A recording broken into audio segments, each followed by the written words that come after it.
हे बघा, सर्वप्रथम महाराष्ट्रातल्या जनतेने महायुती सरकारला जे प्रचंड बहुमत या विधानसभेच्या निवडणुकीमध्ये दिलेलं आहे त्याबद्दल नतमस्तक होऊन आम्ही महायुतीच्या वतीनं राज्यातल्या जनतेचे मनापासून आभार मानतो। आणि आज माननीय देवेंद्रजी फडणवीस साहेबांचा मुख्यमंत्री म्हणून आणि इतर 2 उपमुख्यमंत्र्यांचा शपथविधी होणार आहे। शिवसेनेकडनं म्हणाल तर आम्ही सर्व आमदारांनी काल माननीय आमचे नेते मुख्यमंत्री आदरणीय एकनाथजी शिंदे साहेबांची भेट घेतली, त्यांना विनंती केली, त्यांना आग्रह धरला, त्यांच्याकडे हट्ट केला की त्यांनी मंत्रिमंडळामध्ये समाविष्ट झालं पाहिजे।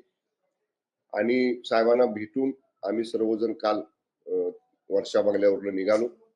थोड्या वेळानंतर परत आम्ही माननीय शिंदे साहेबांना भेटायला जाणार आहोत।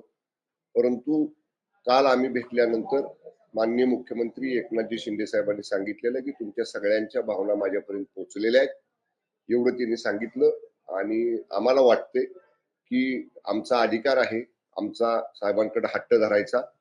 आणि एवढी मोठी संघटना साहेबांनी एवढी वाढवली, आजपर्यंतच्या कालावधीमध्ये 57 आमदार निवडून आणायचं शिवसेनेच्या चिन्हावर, आणि एवढ्या कमी कालावधीमध्ये हे केवळ आणि केवळ पक्षाला माननीय एकनाथजी शिंदे साहेबांसारखं धाडसी, कष्ट करणारं, अहोरात्र मेहनत घेणारं नेतृत्व आहे, त्यामुळे शक्य झालं।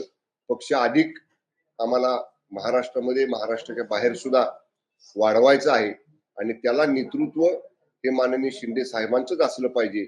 या सगळ्या आमच्या भावना या नम्रपणानं काल माननीय शिंदे साहेबांच्या समोर आम्ही मांडलेल्या आहेत।